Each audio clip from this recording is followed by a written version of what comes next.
Good evening, everyone. Welcome to the webinar. Tonight we have Anna Schusterman as our guest speaker. She will be talking about how to buy your own home.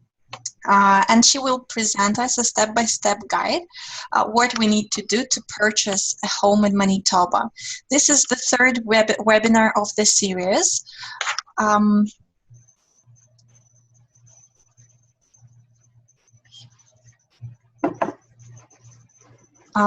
This is the third webinar of the series on how to buy a house in Manitoba.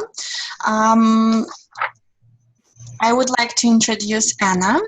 She's a real estate agent with Remax Executives Realty. She has an industrial engineering and management background.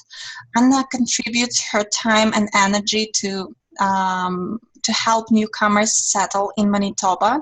She's the founder of Schusterman team. The team specializes in buying, selling, and renting real estate. Also, Anna hosts seminars and provides valuable information such as Canadian financial system, credit history, taxes, and more. Okay, and now I'm passing over to Anna. Please share your slides with us, and you can start your session. Okay, 1 second.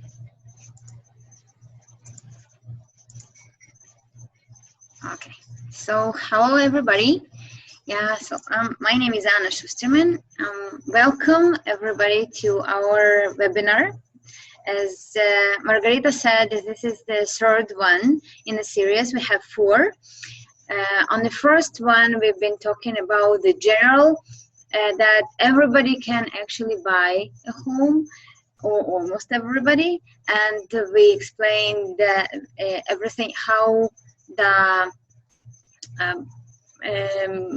it's possible, let's say, from the very beginning. And the second one was with mortgage broker, and he explained how you can get mortgage and what you should do to qualify, everything about credit history. That's what we already been through, and you can go back to our videos and see them if you need. Today we have a third one. Today we will explain, I will explain everything, step-by-step process of the buying a home. And we're gonna have the fourth one next week, where I will go in details on condominiums and buying a brand new home from the builder. So that's what's upcoming. And today, so that's me. Welcome everybody. And if you have any questions further, you can call me, text me, or email me, and I will be happy to answer anything you have to ask. Okay, so let's go to the next. So today we're talking about the step-by-step guide to your first home in Canada. So buying first home in Canada is very emotional and important for everybody. We've been there, all my team, we're all newcomers, and we understand how important and how nervous all the situation is. So we try to make it, to explain everything and to make it as smooth as possible. So this session today will take about 40 minutes, and I try to fit in everything that I usually do for 3 hours. So if you have any questions, probably you will, so feel free to answer, to ask, but I probably won't cover everything that I usually do for 3 hours when we first meet. So let's go through the steps. We have 5 steps of during all the process of buying the home. First one, actually choose your team, and I will go through right now. Second is searching process, how we search for the house. Third, the home buying process. Okay, we found a home, how we're buying it. Step number 4, move in. why is it so important, what should we do before, what should we do after, and yay, we bought a house. Congratulations, we enjoying the house now, and what should we do after if we got any questions after. Okay, so the first step actually choosing your team. I already mentioned that in the very beginning of the first session when my assistant Ali was talking. I said that it's very important to find your team, and I will cover that briefly now again. So your team is there for you no matter what, and that's the most important actually thing, because you should feel comfortable and you should be sure that everybody who is working with you on this deal actually working for you, with you, on your behalf, and you will be safe and you feel safe. So every person who you meet and who will be working with you supposed to establish trust. Trust is the most important thing here, because most of the people I meet in every area, they all experienced and they all have everything that they need, but you must trust the person who you work with, because if the person tells you something, you need to know what to do with it, right? So the first person always will be your mortgage specialist. Mortgage specialist, we've been covering for last session everything what mortgage specialist does, and so you can just go back there and listen what Victor Sheffer was saying there. But mortgage specialist knows everything about you, about your financial situation, and again the word trust comes there, because you bring all the documents, all your life there, and the person can, to get your mortgage, it's something super important for you. So that's person you should be trusted and should be experienced and everything. Second would be your real estate agent, and real estate agent, again, you choose, usually people choose by the preferences of the feeling, because the real estate agent will be the person who will be almost part of the family for next couple, 3 months, 6 months. So if you can't stand the person, it's really hard to work with him. So really just find the person who you trust, who you feel comfortable, and I will cover everything what we go step by step. And me personally and my team, we have a very high plank of service, and we keep it that way. And so you just can take it as an example and ask your real estate agent if they're doing it. If they're not doing it, ask them to do that, right? Or just look for another real estate agent who you think they will do everything that's supposed to do real estate agent. The third person will be the lawyer, and every real estate agent has a lawyer, or your friends have a lawyer. So the lawyer comes in the very end of the deal, so you have time to find him even during the transaction, and after you bought the house, you still have time. Inspector will be sometimes necessary, sometimes not, depends on the house, depends on the situation, depends on when we actually buying the house and everything. So it's questionable, but you probably should have somebody who can come to the house and say, okay, this is the problem and you will be dealing with it, and this might cost you money. And usually real estate agent has a couple inspectors who they're working with, so it's usually also covered. Home insurance broker, that's also in the very end of the transaction, close to the possession, before you move in. So you have time to find, and usually we have a person who we're working with, and if your family or friends used to work with somebody else, get referral and use the person if you trust the person, right? So it's all about trust in all these 5 areas of expertise you're gonna need. Okay, so step number 2, you found already at least part of your team, at least the mortgage specialist and your real estate agent. I will go back a little bit from here to the looking for the real estate agent for a second, because all the system that we're working in is the same system for everybody. If the house goes to the market, everybody can see that. So it's not like back home when only Remax was selling Remax and Century 21 was selling Century 21 homes. Here we have everything. So that's why I'm coming again with trust and expertise that you're supposed to get from the agent, more than like finding actually the home, because homes are over here, they exist and you can just go and buy them without an agent because it's just there, but you need the expertise. Okay, so step number 2, home search process. First, you meet with your mortgage specialist and getting pre-approval. We covered that last time. Second, you meet with your real estate agent. The first meeting supposed to be like, again, I'm talking more about our situation, and be proud of our quality of our services. That's why maybe we're doing a little bit more, but again, okay, that's how it's supposed to be.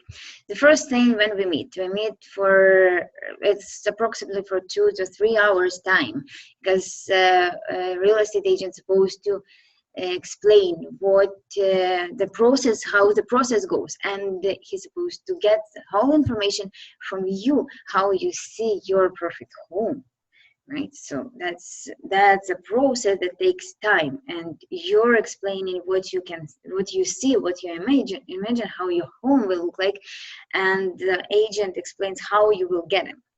Okay, so that would be the first meeting.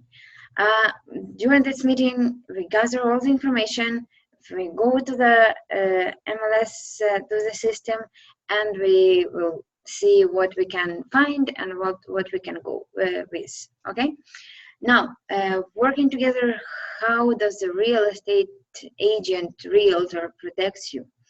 That's already kind of explained already, because everything that happens during the transaction, real estate agent must lead you through, must explain all the laws. In Winnipeg, in Manitoba, in Canada in general, we have so many laws for real estate that it's just really crazy. So through every step that we're doing, through every moment, we have another law to go through, and the real estate agents know all this, knows usually all these laws and can go through. That's the first. Second, when you're buying a home, a real estate agent protects you and only you as a buyer. When you don't have, for example, your real estate agent, and you go to the open house and you meet the listing agent, the person who sells the house, the realtor who sells the house, and you say, okay, I really want to buy this home, and he says, no problem, let's go write an offer, and that's it, deal is done. But you will even sign the paper that said that this agent is not representing you, he's representing only the listing agent, the sellers. And this is super important, because he doesn't have to disclose everything. He doesn't have to explain you everything. He only must answer the questions that you ask. He will write an offer for you the way he wants it to write, because you even don't know what to put into that offer. So that's why he protects and he represents his clients, and you don't have anybody who represents you. That's crucial. That's why we actually have the buying agent and the selling agent. We have both of them to feed, so every client will be protected. Okay, how much would you pay to your agent? You're not paying to the agent. The sellers pays to both agents. And again, it doesn't matter if it's a private deal or it's not private deal. The price, market price, covers already all the expenses, including the real estate expenses. And if you buy from Comfrey private and or from somebody else, your neighbor private, and you're thinking that you're not paying as much as your friend because one of them bought with an agent and you didn't, actually you both pay the market value of the house, probably, hopefully, sometimes even more, because nobody explained you how much the house worth. So that's why everything covered already in the price, and price dictated by the market, not by the sellers, not by the buyers, by the actually market. Market tells us how much this house worth. Okay, how often do we meet? Okay, so we met for the first time, and we said, okay, this is our dream home that we want to go through, we want to buy, so now we should meet. We can meet anytime you like, and that depends on actually you and only you. If you need to meet every day, we will meet every day. If you need to meet every twice a month, we will meet twice a month. Absolutely depends on you, and we don't have to wait for open house to see the house. We can go there anytime you like. And the seller is obviously supposed to say yes, okay, you can go and see the house that time. But if we give them enough notice, time to see the house, so it's usually not a problem at all. So we can go anytime you like to see the house, when we shouldn't wait for the open house at all. Okay, so searching process goes from the different like areas, different perspectives. We have MLS system. That's a system that I think we explained already in the very beginning on the first session. The system that all the houses in the Winnipeg that goes through Comfrey, most of Comfrey, and all the agents, they go to the MLS system, to that system that goes all the houses, and every agent sees the house. Also, we have private deals. Private usually, sometimes it's Comfrey, sometimes it's just Kijiji, and most of the private stuff, actually, people coming to, like me, for example, they come in to me and saying, okay, I want to sell a house, and I have the buyer that fits that house, or that house fits that buyer. So I'm just combining these two, and the house never gets to MLS. It's sold privately. I still get my commission, obviously, because that's covered in the listing price, but it's a private deal. It's never get to the market. And also we have investors. Investors kind of tricky. People buying, fixing, and selling homes. It might be really, might be safe, might be not. So when we buy the home from investor, I usually ask for inspector, or I'm checking it really, really, really deeply, because people buying to sell, and they cover lots of stuff. So it might be tricky. So if the house looks like from the cover of magazine, please don't fall in love with the house. First, check the foundation, because that might be a problem. Investors, kind of tricky. Okay, how are we looking at the house? We're going into the house, we're going straight to the basement, we're checking the foundation. In the foundation, I'm an engineer, so I kind of know stuff, but your agent's supposed to know most of the stuff. If your agent says, okay, I'm just an agent, I don't know anything, I'm just showing you the house, I don't know, ask him at least to explain what he knows, because all the agents know most of the foundation issues in Winnipeg. We live in Winnipeg, and in Winnipeg we have most of the houses, older houses, like from World War II, they all leaking. the houses from younger, from 60s, 70s, will be like 50-50. Even houses from 1990s, sometimes so depends. And usually real estate agent knows how to see the stuff. But first of all, we go into the basement and check in the foundation. If the foundation is okay and the drainage system is fine, at least that's how much we could see there, then we already see looking at the house and considering. If the foundation is not good at all, then I'm explaining how much it's gonna cost you. And usually we're just going up, and I call this stage museum. So we're looking at it, but not buying it.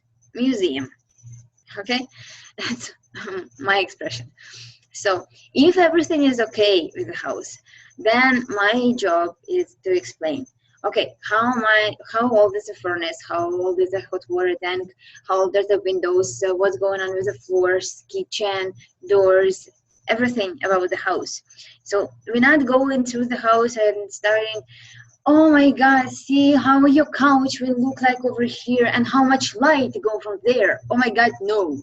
I'm trying to explain, guys, how much you're gonna spend for the house when you're gonna live there, because the light, you will see yourself, and how big the room, you will see yourself. But how much that window gonna cost you, that already from probably 1950s, that's a question, right? If your furnace is already from original and your house is from 60s, that's a question, right? So we try to establish our maintenance system. Okay, I will cover that even later on, but that's a main idea of when you buy the house, you must know what you're gonna spend next 5 years probably, right? So we're going and checking the furnace, the foundation, the hot water tank, the roof, the shingles, stuff that the very expensive pieces of the house. Okay, because the paint, you probably can paint it kind of yourself, but the all windows and to replace all windows in the house, that's pricey.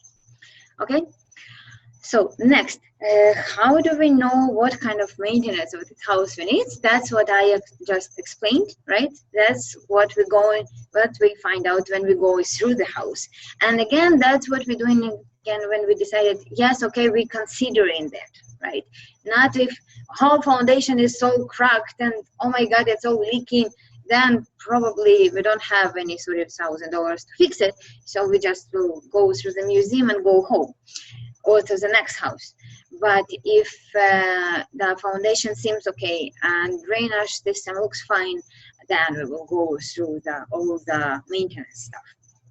Okay, what should we do if our taste preferences change during that process? And that's normal. That's completely normal. That's what I'm explaining from the very beginning, and I'm asking every time when we go through the one house, another house.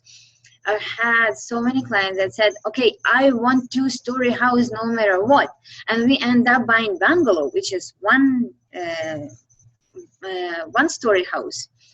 Why? Because when we went through the 2-story house, they said, okay, oh my gosh, I don't want to go through all these stairs every day.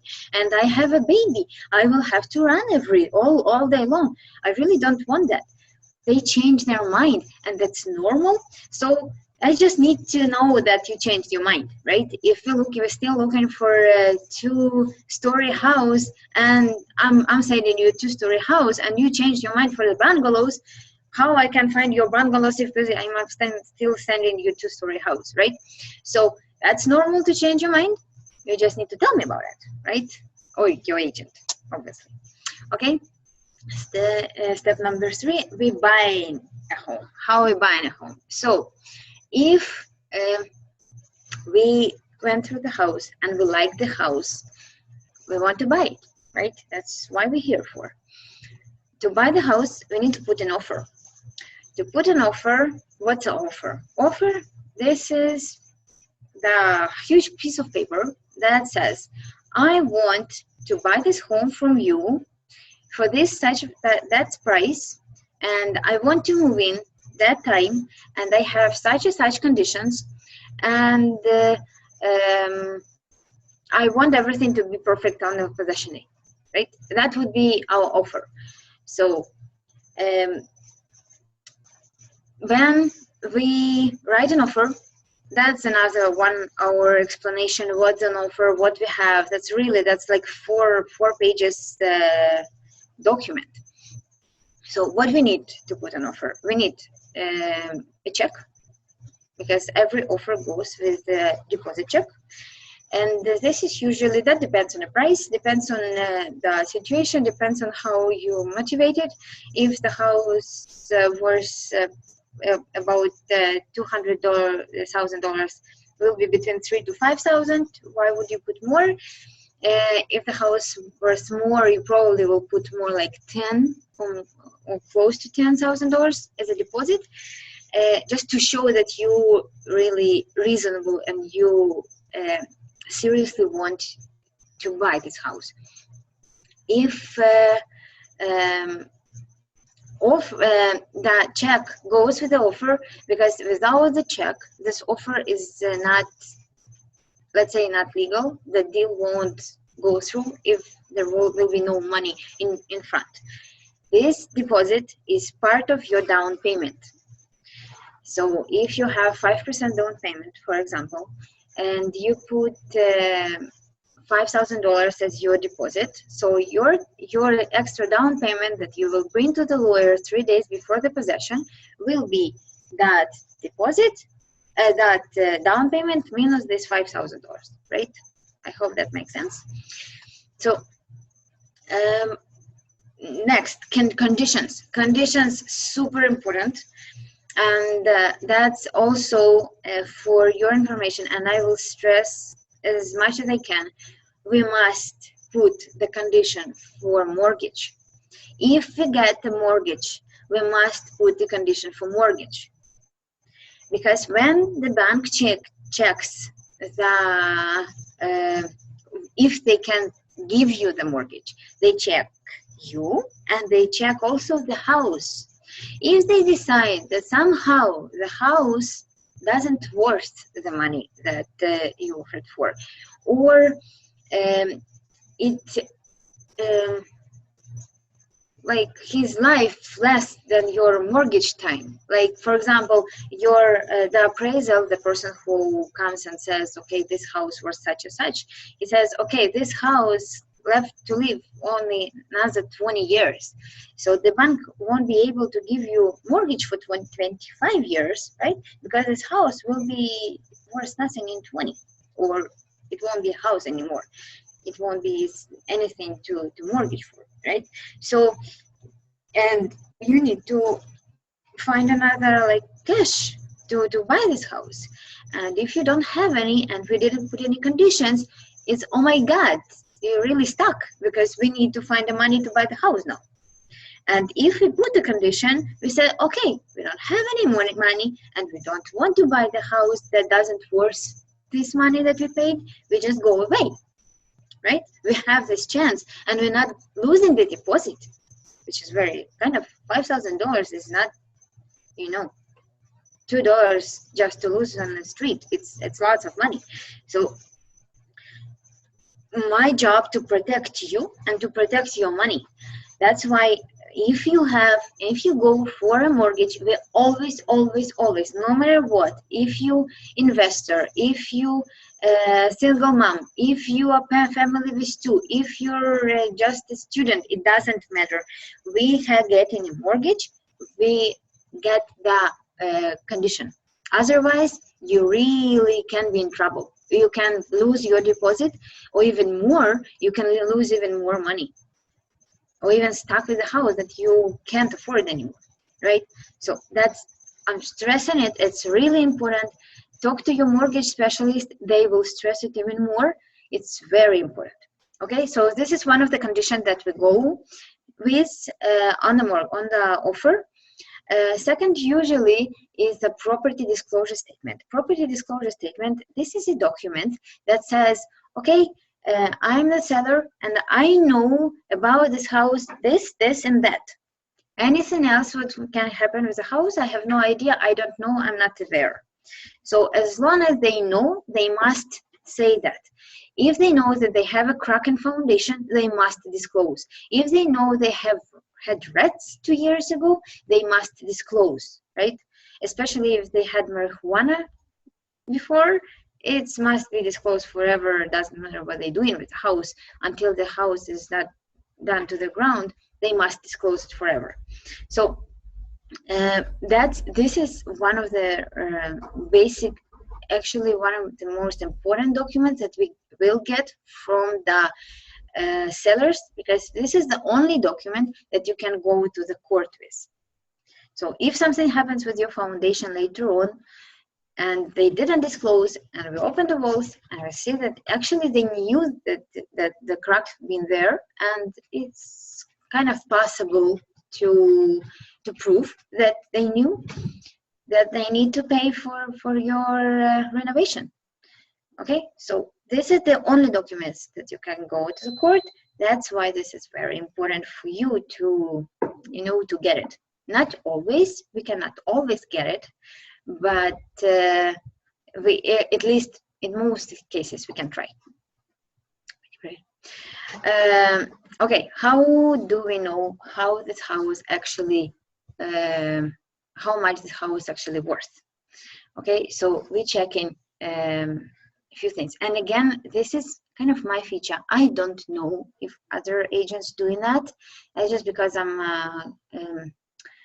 industrial engineer, and that's part of my education, and I can't not do it. But you can ask your agent to do that also.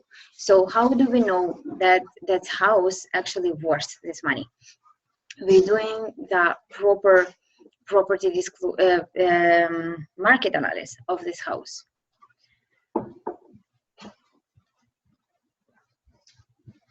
I need to cut it. Okay, we're doing the market analysis of this house. What are we doing? We're checking how much this house worth, or how much this kind of houses were sold in the area from a year to probably last 3 months. It depends on the market. Okay, so we're checking the size of the house, the age of the house, the area itself, and more different criteria that we have on this house. So checking. And I'm presenting you with the numbers, and these numbers say, okay, this kind of houses were sold from this price to that price. This was in a worse ruined condition. This house was in a perfect condition. So our house gets to kind of this house fits to this situation. So please see the numbers. If you see the numbers, and you by yourself, you will be able to see and tell me how much do you want to spend with this house, right? If you have the knowledge, if you have the information and all the numbers, it's very easy for you to know how much this house worth.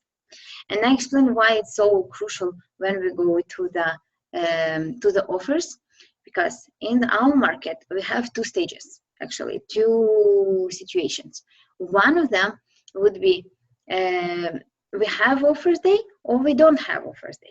Okay, so I'll explain. Home goes to the market on the beginning of the week, probably Monday, Tuesday. On Saturday, Sunday, we have open house. So during this week, agents who have client who might fit to this house might fit for their criteria, they will show the house to them. And during open house, everybody can come and see the house, with agent, without agent, just neighbors to see what sells in area, etc. Right? In next week, in a couple days, usually Tuesday or Monday, Wednesday, usually Tuesday, we have offer day. During offer day, everybody who likes the house will bring their offer. And if we going through the hot period, usually it's spring in here, when really good houses, they sell for with 5-6 offers easy, and people just get super emotional. Oh my god, they will go and buy my home and I really want it and I don't want to do, and I don't know how much money to put there to buy it. So here we have all the information. I'm saying, okay guys, this is the home and that's probably how much it's worth, really.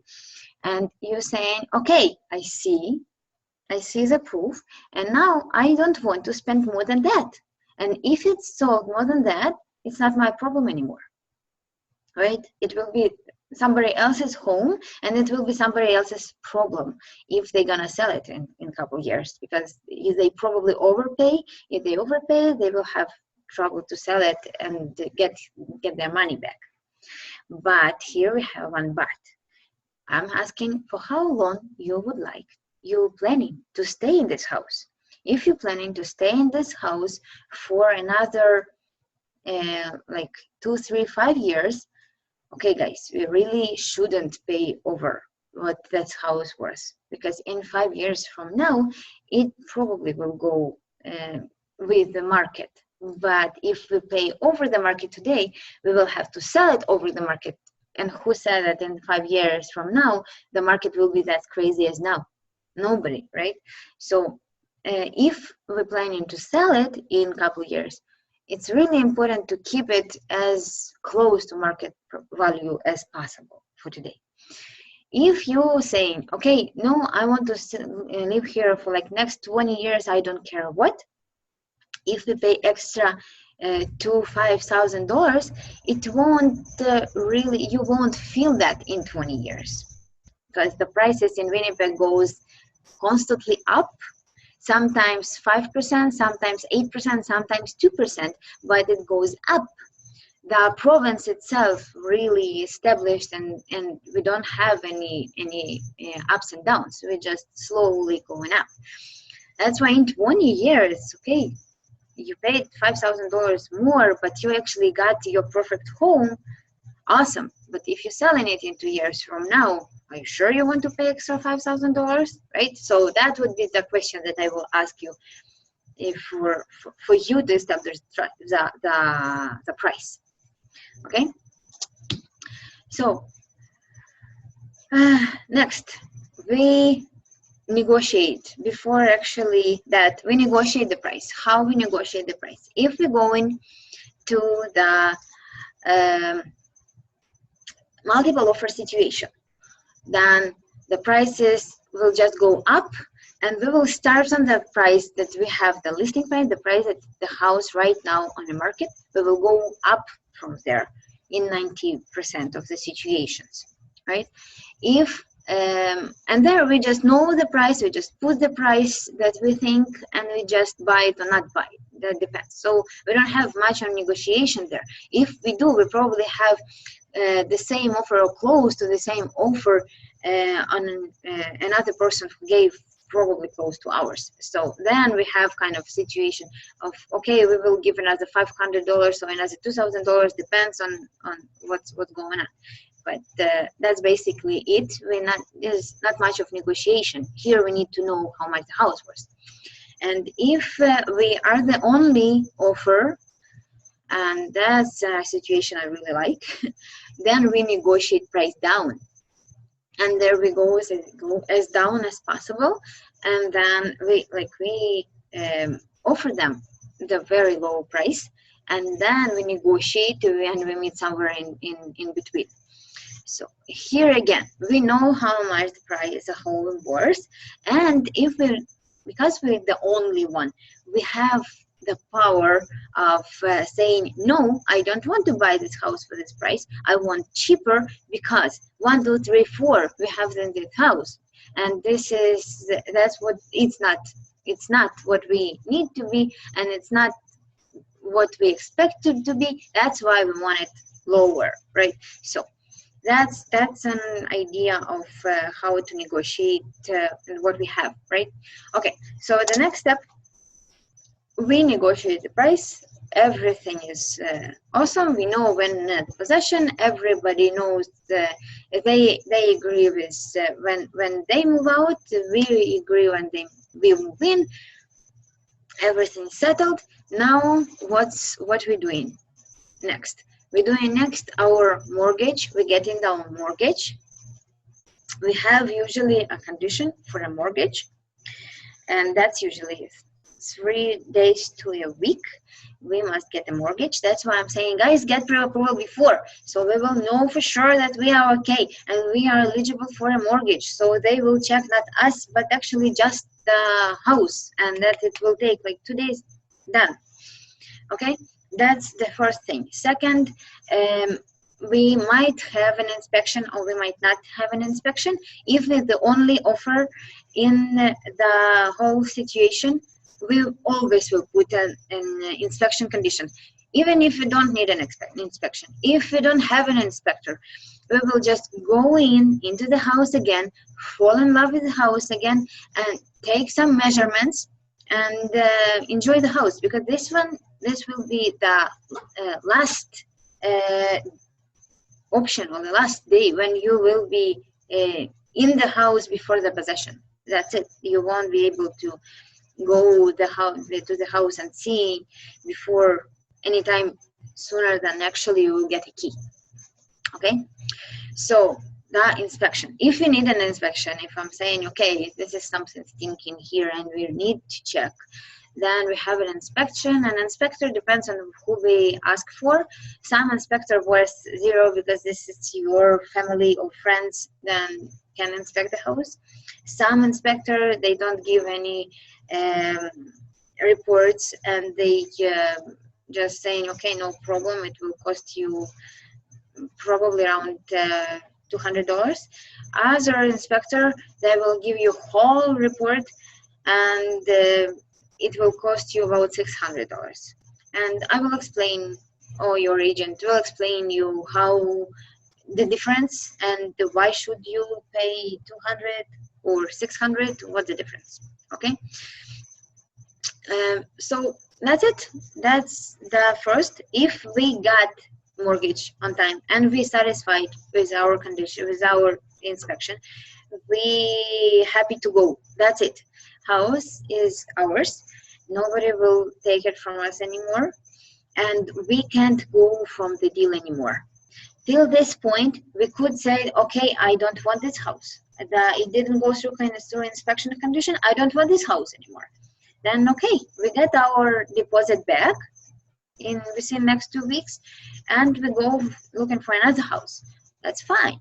But if you decided that you don't want a house from that moment, and you say, okay, I'm okay with the condition, with all the conditions,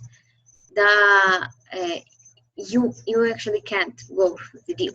If you try to go for the deal, you not only will lose your deposit, but you also can end up into the court.